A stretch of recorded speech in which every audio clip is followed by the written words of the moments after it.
Well, the head of FEMA calls the damage in several panhandle towns some of the worst he has ever seen. Hundreds of people, they're still missing at this hour in Mexico Beach. That's one of the hardest hit areas. The president, the first lady, set to get a firsthand look at all that devastation there and in Georgia today. It just appears to be endless, too, from the images. Mike Tobin's live in Mexico Beach, Florida, where they need just about everything. Mike, hello. And Bill, the scope of the devastation out here really is staggering. Search and rescue, search and recovery remains job number one out here in Mexico Beach.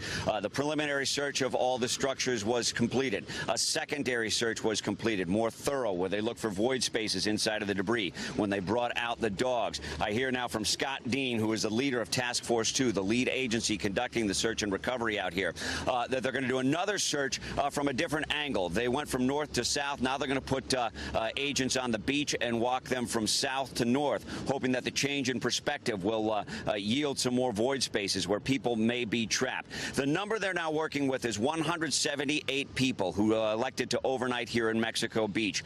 That's down from the mayor's estimate of 280.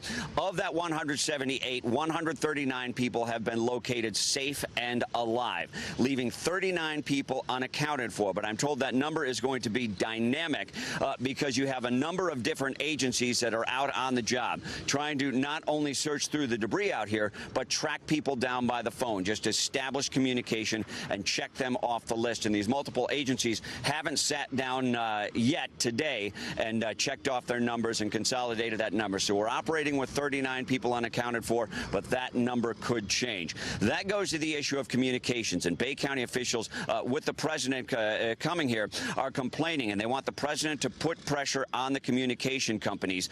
Specifically, they named Verizon, but there's complaining that people just cannot communicate. They can't get the message out to people about where to get aid. Loved ones can't contact each other, and that causes loved ones to get in the car and head for these troubled areas, adding the congestions, which is something that you've heard the officials out here say over and over again. If you've evacuated, don't come back, because they don't want people to add to the congestion. They need to get the clutter out of the way. They need to get the power lines up. They need to start the reconstruction. Bill? A lot to do. Wow. Mike Tobin, thank you live in Florida. We'll be back with you shortly. Thank you there, Heather.